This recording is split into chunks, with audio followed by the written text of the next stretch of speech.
anggota DPD RI dari Provinsi DKI Jakarta, Delami Firdaus mengumpulkan sejumlah tokoh Betawi lewat diskusi kelompok terarah atau fokus group discussion bertema Pasca Jakarta Tanpa Ibu Kota di Universitas Islam Asy-Syafi'iyah, Jakarta, Sabtu 19 Februari 2022.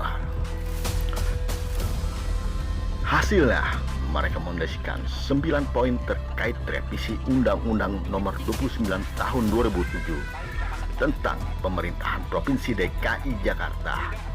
Revisi Undang-Undang Nomor 29 ini diperlukan setelah pemerintahan Presiden Joko Widodo resmi mengundangkan Undang-Undang Nomor 3 Tahun 2022 tentang Ibu Kota Negara atau IKN.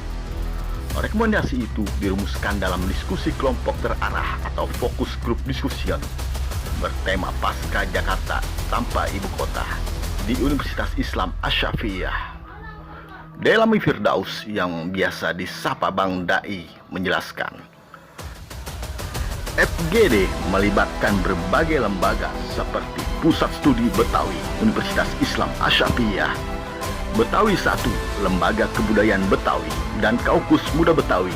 Diskusi terbatas ini juga diikuti beberapa tokoh Betawi, antara lain Beki Mardani, Herman Sani, Munir, Yoyo Mukhtar, Binyamin, Muhammad Ihsan SH, Ketua Umum DPP Porkabi, dan Ajis Kafia. Sony Sumarsono, mantan PLT Gubernur DKI Jakarta, juga hadir sebagai narasumber. Para peserta FGD bertema Pasca Jakarta Tanpa Ibu Kota. Pembahasan dan pengesahan karena masyarakat Betawi lebih mengetahui kebutuhan, keinginan, dan perkembangan Jakarta ke depan, katanya.